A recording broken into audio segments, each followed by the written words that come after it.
The CIA spent over $500 million trying to steal a Soviet nuclear submarine from the bottom of the Pacific Ocean. It sounds impossible. But during the Cold War, they actually tried.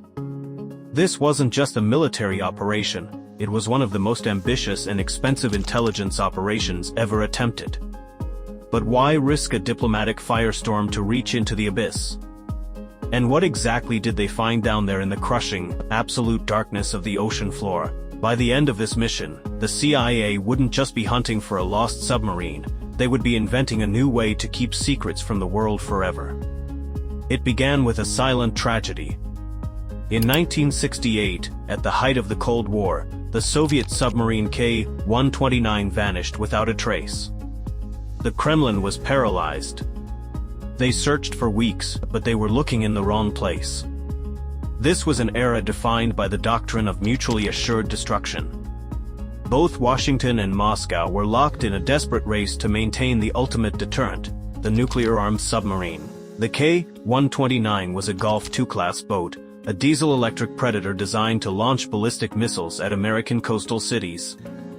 It was one of the Soviet Union's most potent threats, yet it was also a technological puzzle. The U.S. Navy's SOSUS network, a top-secret, globe-spanning system of underwater microphones, had caught the sound. A massive, deep-sea death rattle. It wasn't an explosion of a torpedo, it was the catastrophic hull collapse of a vessel that had descended far past its safety limit. They knew exactly where the K-129 lay, 16,000 feet below the surface. At that depth, the water pressure is 500 times greater than at sea level. It's an environment that crushes steel like aluminum foil. To the Soviets, the sub was lost, a casualty of a mechanical failure they couldn't even locate. To the CIA, however, it was a goldmine of secrets. Inside that hull were not just nuclear missiles, but the Soviet naval codebooks, the latest encryption machines, and the strategic maps that dictated the Soviet Pacific Fleet's movements. If the CIA could get their hands on those codes, they could gain an extraordinary intelligence advantage over the Soviet Navy. But how do you reach into the abyss without triggering a dangerous diplomatic confrontation? The CIA couldn't just sail a warship to the site. Doing so would be an act of war. They needed a cover story so absurd, so perfectly suited to the eccentricities of the era, that no one would dare question it. They needed a screen. Enter Howard Hughes, the billionaire aviator, film producer, and ultimate enigma. Hughes was the perfect candidate. By the late 1960s, he had retreated into a reclusive existence, obsessed with bizarre projects and high-stakes ventures.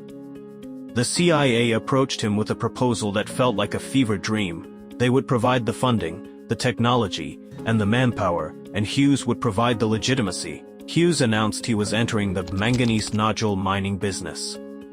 He claimed he wanted to build a massive ship to vacuum up precious metals from the ocean floor. To the world, it was just the latest, expensive obsession of a reclusive billionaire. The Soviets, who were already suspicious of American naval movements, simply shrugged. If Hughes wanted to waste his money dredging the deep sea for rocks, let him. In reality, the ship was a floating engineering miracle. It featured a moon pool, a massive opening in the bottom of the hull, and a retractable capture vehicle nicknamed Clementine. The Glomar Explorer wasn't a ship, it was a vertical shipyard. Clementine wasn't a mining dredge. It was a 2,000-ton, motorized pincer. Every bolt, every weld, and every circuit was vetted by CIA handlers. Every single engineer aboard had to hold top-secret clearance. For years, the Glomar Explorer was built in absolute silence, hidden in plain sight. But as the ship finally set sail for the mid-Pacific, the team was haunted by one terrifying question: could the mangled, corroded hull of the K-129 survive the long, vertical trip to the surface? In July 1974, the Glomar Explorer arrived at the coordinates. The mood on board was suffocating. The crew knew that the Soviets were constantly patrolling the area, watching for any sign of American interference. They lowered Clementine down into the crushing, pitch-black water column. 10,000 feet. 12,000 feet. 15,000 feet. 16,000 feet. When the claw finally reached the bottom, they found the K-129. It was upright, but broken, a tomb of steel and secrets. The team began the delicate, agonizing process of guiding the claw around the hull. Every movement had to be perfect. One slight shift in the current, one mechanical shutter, and the entire submarine could snap in half, scattering the codes and missiles into the silt. Inside the command room, the atmosphere was like a pressure cooker. Men who had spent months in isolation, who had poured their lives into this singular, impossible project, stared at their monitors with white-knuckled intensity. This was the moment of truth. If they failed, they would not only lose the mission, they would be exposed to the world. They began the ascent.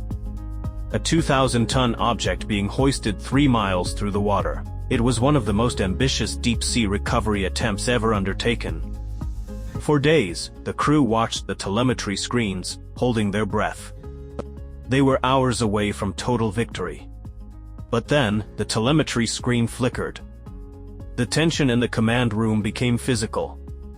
The ship groaned as the weight shifted. Everything was about to change. As they neared the surface, disaster struck. The immense, uneven stress caused the claw's structural grab arms to buckle.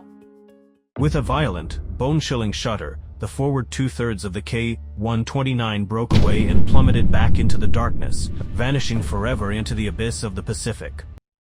Years of planning, over $500 million, and in a single violent moment, victory slipped back into the darkness. The crew was devastated. They were left with only a small, mangled section of the vessel.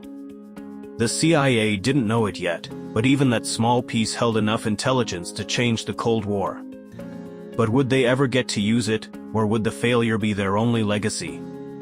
Burglars had stolen internal documents from Hughes' office, blowing the mission wide open. The press descended on Washington. The CIA was caught in a global firestorm. How do you admit to an illegal, multi-million-dollar heist without admitting you're a thief? How do you justify a failed mission that risked triggering a dangerous diplomatic confrontation?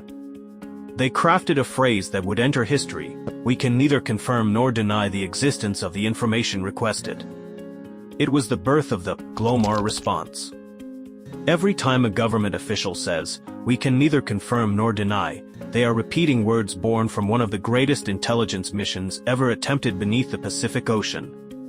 The Soviet reaction was one of anger and embarrassment. Publicly, however, there was little they could say without drawing even more attention to the loss of one of their own nuclear submarines. Project Azorian was an audacious failure that somehow achieved its goal. It proved that in the world of intelligence, a mission doesn't have to succeed to leave a permanent mark. It forced the world to acknowledge that behind the public face of history, there is a shadow world operating at a scale we can barely imagine. Technology evolves, but trust remains the most fragile system humanity has ever built. History has secrets, and we are here to uncover them. If you enjoy hidden military history, secret intelligence operations, and true stories that sound like fiction, subscribe to Biznova, because history always hides another secret. Thanks for watching.